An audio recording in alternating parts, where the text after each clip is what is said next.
तुम धर्म बचाने के लिए राजनेता के बच्चे क्यों नहीं आते? बताओ, राजनेता का बेटा क्यों नहीं जय श्री राम करने आता जुलूसों में? अमित शाह का बेटा क्यों नहीं आता? गडकरी का बेटा क्यों नहीं आता? अरे मोदी के परिवार और योगी के परिवार वाले क्यों नहीं आते? इनके परिवार क्यों नहीं आते?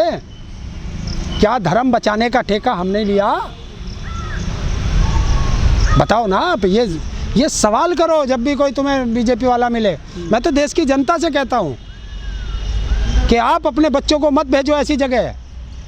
और जब ये राजनेता हैं, इनसे पूछो कि हमारे बच्चे को तो तूने धर्म की रक्षा के लिए भेज दिया, तुम्हारे बच्चे कहाँ हैं वे धर्म की रक्षा में? तुम्हारे बच्चे क्यों नहीं आते?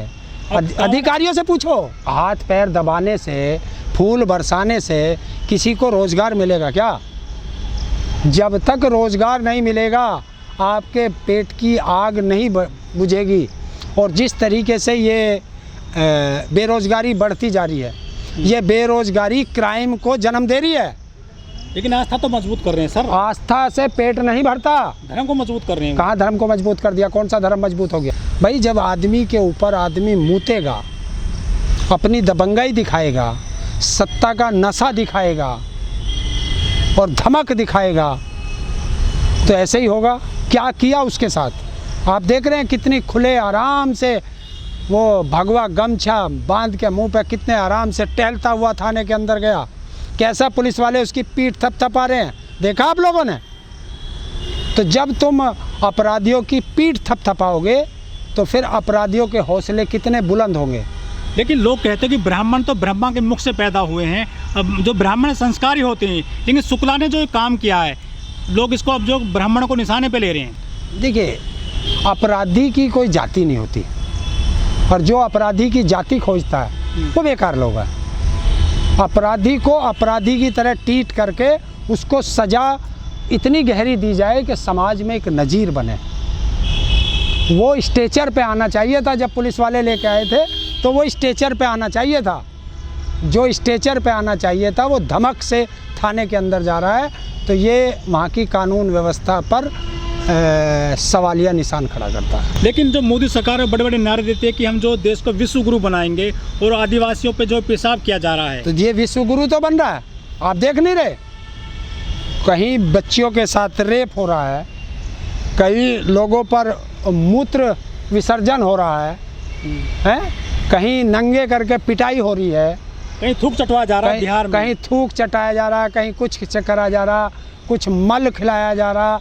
तो ये नंबर 1 ही तो जा रहा। ऐसा श्रेष्ठ भारत किसने सोचा था? आपने सोचा था कभी? क्या विदेश ने सोचा था कि भारत ऐसा बनेगा?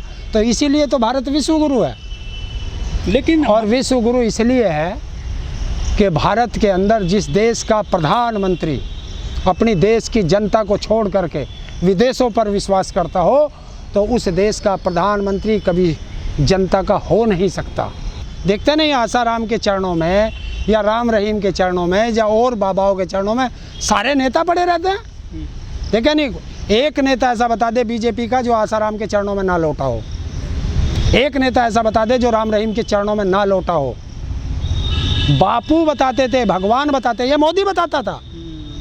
ये मोदी फूल फेंक के मारते थे। फूल फेंक के मारता था कि ये लड़की शाम को मेरे बिस्तर पर पहुंच जानी चाहिए। ये मानते हैं? ये व्यभिचारी हैं। एक तरफ मोदी कहता है आदिवासियों के लिए मैं ये करूँगा, और एक तरफ उनके नेता आदिवासियों पर बाथरूम करते हैं। ये कैसा देश है? ये कैसा प्रदेश है? ये कैसी सरकार चल रही है? कुछ लोग कह रहे हैं कि ये अमृतकाल नहीं है तो मूत्रकाल चल रहा है। सही कह रहे हैं, बिल्कुल सच्चाई है।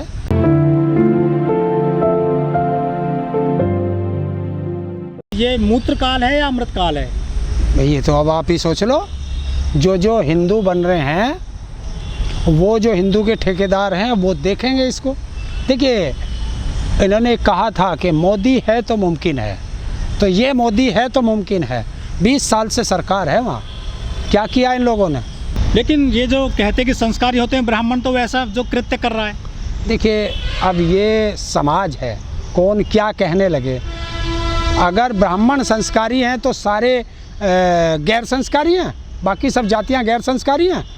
संस्कार किसके हैं? संस्कार हर जाति हर धर्म में होते हैं।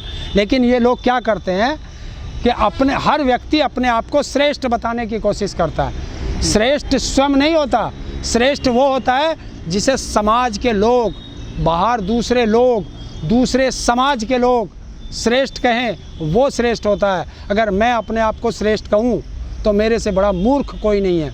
मैं श्रेष्ठ जब हो सकता हूँ जब मुझे बाहर के लोग मेरे काम को देख के कहें कि इसने अच्छा किया है, ये श्रेष्ठ है, कर्म से श्रेष्ठ होता है। कहाँ दे रहे अधिकार, किसको दिया अधिकार? जहाँ जहाँ आदिवासी हैं, मोदी सरकार वहाँ से आदिवासियों को उखाड़ रही है। ये आदिवासी तो थे जिसके ऊपर उसका एक बीजेपी का नेता वो बाथरूम कर रहा है, सुसु कर रहा, वो कौन है? ये अधिकार दे रहे हो कि उनके ऊपर मूत्रा है? अगर कोई ऐसा कानून, ऐसा अपराध करे तो वो तो स्टेचर पे आना चाहिए था। ये तो धन्य है वो व्यक्ति जिसने वो वीडियो वायरल कर दी, वरना वो तो और भी इससे भी ज़्यादा अपराध करता, उसका पता ही नहीं चलता। तो सरकार की कानून व्यवस्था कहाँ है? कहाँ है कानून? कहीं नहीं है। लेकिन शिवराज जी ने तो उनका घर तोड़ दिया है। कहाँ? कौन कह रहा तोड़ दिया? कौन कह रहा? ये जरा सा टीन शेड है, उस पर जरा सा सूंड सा मार दिया, टूट गया टीन। घर तोड़ के दिखाओ। अरे NSA नहीं लगानी थी, वो सीधा स्ट्रेचर पे आना था ताकि आगे से कोई ऐसी बदतमीजी कर ना सके। लेकिन वो पैर धो रहे हैं शिवराज जी उसके परिवार के। ये तो ड्रामा करना है। मोदी ने भी वहाँ एक सफाई कर्मचारी के उसमें प्रयागराज में पैर धोए थे, और उसी सफाई कर्मचारी की बेटी के साथ दुराचार हुआ था इसमें हाथरस में, तब तो कोई नहीं बोला। विश्वगुरु ऐसे बनेगा क्या? देखिए, क्या विश्वगुरु और क्या नहीं विश्वगुरु, अभी हमारे देश के अंदर शिक्षा का बहुत अभाव है। और इन लोगों ने जब से बीजेपी आई है, इसने धर्म को राजनीति में घुसेड़ दिया। और जब धर्म राजनीति में आ जाता है तो लोग अपना कर्तव्य और अपने अधिकार सब भूल जाते हैं, और वो सिर्फ एक ही चीज़ में रह जाते हैं कि इन धर्म कैसे बचे, वो राजनीति भूल जाते हैं। आप देख रहे हो, जब तक ये राजनेता नहीं दौड़ाए जाएंगे, कितने दलाली खाई मोदी ने उज्जैन में। अच्छा। बताए ना, जो मूर्ति जिसका कॉरिडोर का उद्घाटन करके गया था, कोई भी मूर्ति या कोई भी किसी भी देवी देवता की तस्वीर जब बनती है तो वो इसलिए बनती है कि पता नहीं ये कितने वर्षों तक ये रहेगी, और वहाँ खोखली बना रखी है। और वहाँ का DM कह रहा है कि केवल इनकी लाइफ ही 10 साल की गारंटी की थी। तो बताइए, 10 साल की गारंटी के लिए कोई तस्वीर लगती है कॉरिडोर में? और कॉरिडोर का नाम लेते हैं, काशी विश्वनाथ कॉरिडोर बनाया, उसमें टिकट लगा दिया। तो तुम तो अपने जनता की जेब से पैसा ले रहे हो, तो जनता के लिए क्या बनाया तुमने? लेकिन राम मंदिर की जो नींव रखी गई है उसमें लाखों रुपए दबाए गए हैं, सिक्के, उसमें चांदी दबाई गई है, वो मजबूत बन रहा है। कितना ही दबा लो, इनके क्या बाप का जा रहा, जनता के पैसे का जा रहा।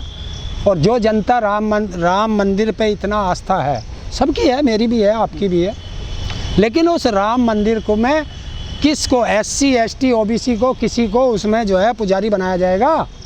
या वहाँ कोई उस कमेटी में है इनमें से? ये काबिल है सर? या क्यों नहीं है काबिल? कौन कह रहा? कौन कह रहा?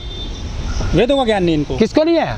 दलितों को। मैं ऐसे दलित SC ST OBC के ला के खड़ा कर दूंगा जो इनका पंडित बनता हो। जो पंडित किसे कहते हैं? पढ़े लिखे जो ये कहते हैं, ज्ञानी कहते हैं। इनका जो भी ज्ञानी हो आके शास्त्रार्थ कर ले, और अगर उसने हरा दिया तो उसे वो जहाँ वो है वो छोड़ना पड़ेगा और उस दलित को उस जगह बैठाना पड़ेगा। आओ शास्त्रार्थ करने आओ। जाति के आधार पे कौन सा ज्ञान मिलता है? ब्राह्मण मुख से पैदा हुआ है ब्रह्मा के। कौन कह रहा? आज क्यों ना होते? आज कहाँ से हुए? जितने ब्राह्मण हैं ये कहाँ से पैदा हुए?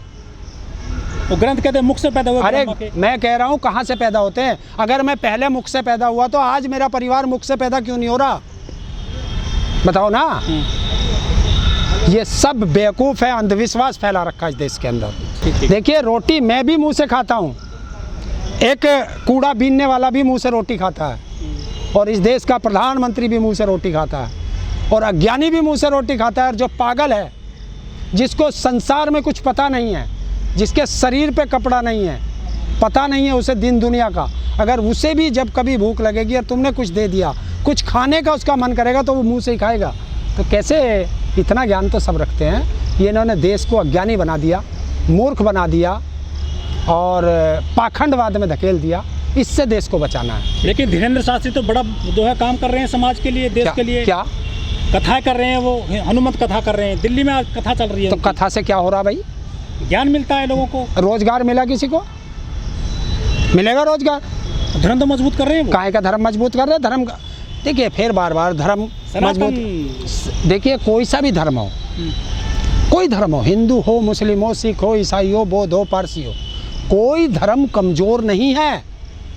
जिस दिन जनता ये सीख जाएगी, जिस दिन जनता के मन में ये आ जाएगा कि कोई धर्म कमज़ोर नहीं है, उस दिन इन पाखंडियों की दुकान बंद हो जाएगी। अब दिल्ली में लग रहा है कैंप, हाँ लगेगा। आप जाओगे उसमें? किसके? मैं पाखंडवाद में नहीं जाता।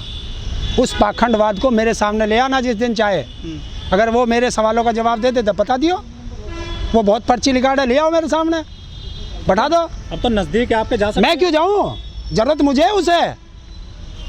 लाखों लोग जा रहे हैं सर। अरे जिसकी बुद्धि खराब होगी वो चला जाओ। महिला जा रही हैं, डांस करती हैं क्या? हाँ तो यही से जाएंगी, फिर वहाँ से भाग जाएंगी। जैसे यहाँ से गाजियाबाद से वो भागी थी, आसाराम के यहाँ से, बम्बई से आई थी एक लड़की अपनी माँ के साथ और यहाँ से भाग गई। मतलब अरे अपने यार के साथ भाग गई। धार्मिक ज्ञान मिलता है। हाँ तो वो धार्मिक ज्ञान था, बताओ, वो धार्मिक ज्ञान था। तो इनको देखिए, ऐसे बाबा को हवा पानी कहाँ से मिल रहा है? नेताओं से, इनकी दुकान चलती है नेताओं की।